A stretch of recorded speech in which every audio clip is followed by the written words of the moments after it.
Quite a while ago I started a project to produce a city that had a target of 1 million population, 0 unemployment and 0 commuting. So everybody was employed within the city. Now there are 3 things that I want to show you in this video.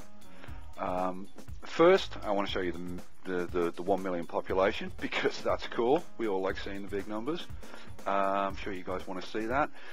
Secondly, I want to show you the road layout that this city uses, because it actually breaks a lot of my own rules. It's a pretty weird layout, so that's kind of interesting.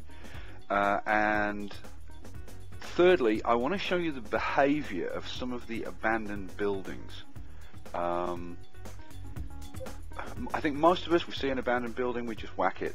But I think it's interesting to show you the progression that the buildings go through. And we'll come to that. I'll show you some examples. Here's our city. It's in one of my old sandbox regions. My oldest sandbox region, in actual fact. It has 2 supporting service cities, and I'll show you. I'll go to a regional view at the end and show you exactly what the support structure is. Right now, I took some snapshots as the city was growing. What I did was I demolished all of the residential and let it repopulate. So it was populating from a fresh start with clean agents. All the population would be there. So in these snapshots, the population started out at 500,000, and then it's gone up 600, 700, and here we are. We're into the 900,000s now, where it starts to get interesting. And I want to show you now some examples of the abandoned buildings and how they behave. So let's fast forward a little, and I'm going to highlight one of the abandoned buildings, and then you're going to see that abandoned building go back to being a vacant building ready to be repopulated. Now these buildings, they either say for sale, or they'll say that it's a building fire. When it's a building fire, I destroy them, because they never seem to become repopulated. The ones that are for sale frequently do become repopulated. You can just leave them alone, they'll just become a normal building. But keep an eye on them, because they do get, I think they get bugged and they get stuck in that state where they're a vacant property, they're for sale, but they never ever become occupied. It's interesting. I really suggest you take a look at this. Watch your abandoned buildings. Don't immediately demolish them, and see how they behave. It's quite interesting.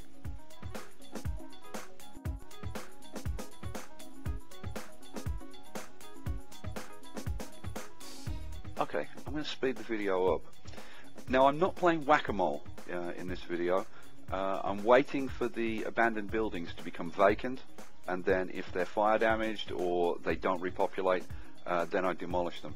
Because if you wait, then they instantly rebuild. They don't wait the 6 to 12 hours that an abandoned building has to wait. So that's an advantage. Okay, so we're coming into the final stages, and we're almost there, and boom, baby! 1 million population. As you can see, fully employed, no commuting, so we met the project goals.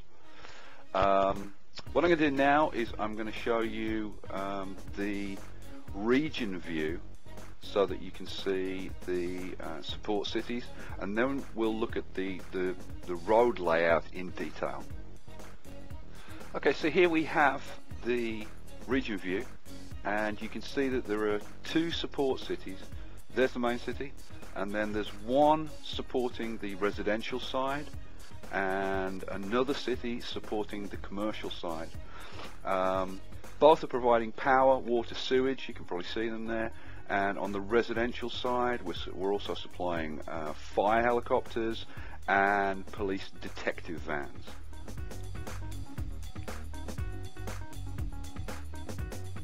So here's our city. Let's strip away the buildings so that we can see the road layout more clearly. Now the whole thing is laid out with avenues, which goes against everything I would normally do in trying to create a high population city, because avenues just take up so much space. But I was playing around with some ideas with streetcars.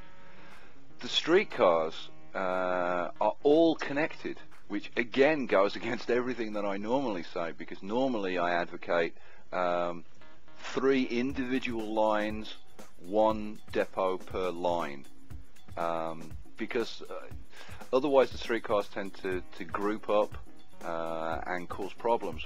And as you can see in this picture, they're all grouped up in the center there.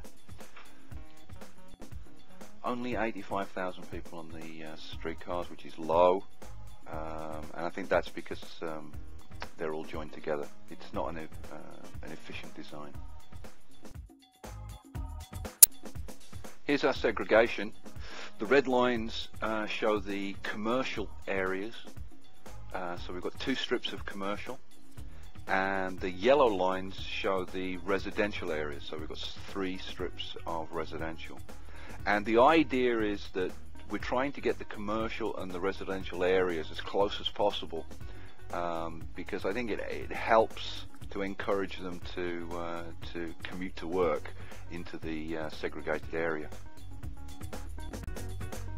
In the next video, we're going to be adopting a Let's Play style, and I'm going to be showing you how to set up this kind of thing in a normal, non-sandbox environment. We're going to be playing around with some different road layouts and looking at what works and what doesn't, and I'm going to be showing you some sneaky tricks to get your Sims to walk instead of driving or using public transport. Until next time.